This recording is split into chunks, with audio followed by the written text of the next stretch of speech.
ನಮಸ್ಕಾರ ಎಲ್ರಿಗೂ, welcome back. ಇವತ್ತು ನಾನು ಆರೋಗ್ಯಕ್ಕೆ ತುಂಬಾ ಒಳ್ಳೆಯದಾದಂತಹ ನುಗ್ಗೆ ಸೊಪ್ಪಿನ ಚಟ್ನಿ ಪುಡಿ ಮಾಡೋದು ಹೇಗೆ ಅಂತ ತೋರಿಸ್ತಾ ಇದ್ದೇನೆ.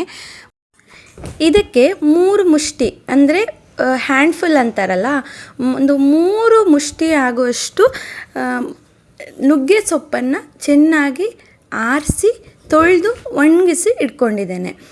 ನೀವು ಇದನ್ನು ಸಣ್ಣ ದಂಟಿದೆಯಲ್ಲ, ಈ ದಂಟು ತೆಗಿಬೇಕಂತೇನಿಲ್ಲ, ಯಾಕಂದರೆ ಇದು ತುಂಬ ತೆಳ್ಳಗಿರುತ್ತೆ, ಇದು ಚೆನ್ನಾಗಿ ಫ್ರೈನೂ ಆಗುತ್ತೆ.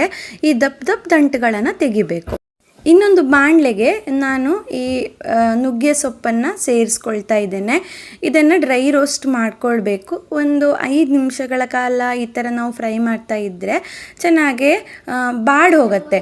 ಈ ನುಗ್ಗೆ ಸೊಪ್ಪು ಆರೋಗ್ಯಕ್ಕೆ ತುಂಬಾ ಒಳ್ಳೆಯದು.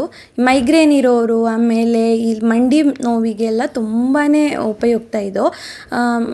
ಇನ್ನು ನಾನಿಲ್ಲಿ ಒಂದು ಅರ್ಧ ಕಪ್ ಆಗುವಷ್ಟು ಕಡಲೆಬೇಳೆ, ಅರ್ಧ ಕಪ್ ಆಗುವಷ್ಟು ಉದ್ದಿನಬೇಳೆನ ಹಾಕ್ಕೊಂಡು ಡ್ರೈ ರೋಸ್ಟ್ ಮಾಡ್ತಾ ಇದ್ದೇನೆ. ಎಣ್ಣೆ ಏನು ಹಾಕಬಾರ್ದು, ಎಣ್ಣೆ ಹಾಕಿದ್ರೆ ಇದು ತುಂಬ ದಿನ ಬಾಳಿಕೆ ಬರೋದಿಲ್ಲ. ಎಣ್ಣೆ ಹಾಕದೆ ಹಾಗೆ ಒಂದು ಡ್ರೈ ರೋಸ್ಟ್ ಮಾಡ್ಕೊಳ್ಬೇಕು.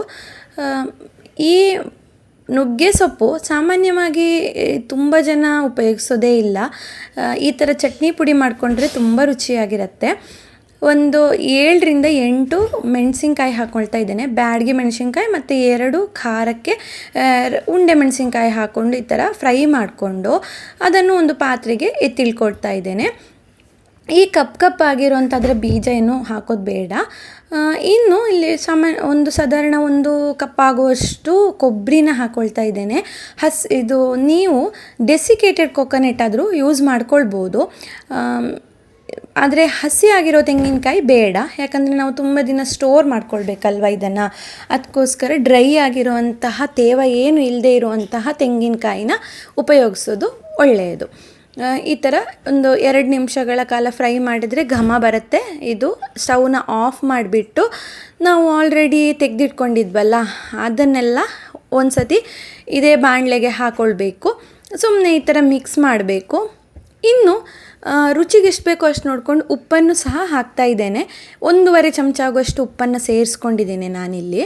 ಇದನ್ನು ತಣ್ಣಗಾದಮೇಲೆ ಒಂದು ಮಿಕ್ಸರ್ ಜಾರ್ಗೆ ಹಾಕ್ಕೊಂಡು ನುಣ್ಣಗೆ ಪುಡಿ ಮಾಡ್ಕೊಳ್ಬೇಕು. ಒಂದೇ ಸಲ ಪುಡಿ ಆಗಿಲ್ಲ ಅಂತ ಹೇಳಿದ್ರೆ 2 ಟೈಮು ನೀವು ಸೇಮ್ ಪ್ರೊಸೆಸ್ನ ರಿಪೀಟ್ ಮಾಡಿದ್ರೆ ನುಣ್ಣಗೆ ಪುಡಿ ಆಗೇ ಹೋಗಿಬಿಡುತ್ತೆ. ಇದು ನೋಡಿ ಎಷ್ಟು ರುಚಿಯಾಗಿರೋ ಅಂತಹ ಚಟ್ನಿ ಪುಡಿ ರೆಡಿಯಾಗೇ ಹೋಯಿತು. ಇದು ದೋಸೆ, ಅನ್ನ, ಚಪಾತಿ ಎಲ್ಲದಕ್ಕೂ ತುಂಬಾ ರುಚಿಯಾಗಿರುತ್ತೆ. ಈ ರೆಸಿಪಿ ನಿಮ್ಗೆ ಇಷ್ಟ ಆಗಿದೆ ಅಂತ ಅಂದ್ಕೊಳ್ತೇನೆ. ಇಷ್ಟ ಆದರೆ ದಯವಿಟ್ಟು ಸಬ್ಸ್ಕ್ರೈಬ್ ಮಾಡ್ಕೊಳ್ಳಿ, ಪಕ್ಕದಲ್ಲಿರೋ ಬೆಲ್ ಐಕನ್ನ ಕ್ಲಿಕ್ ಮಾಡಿ. Thank you.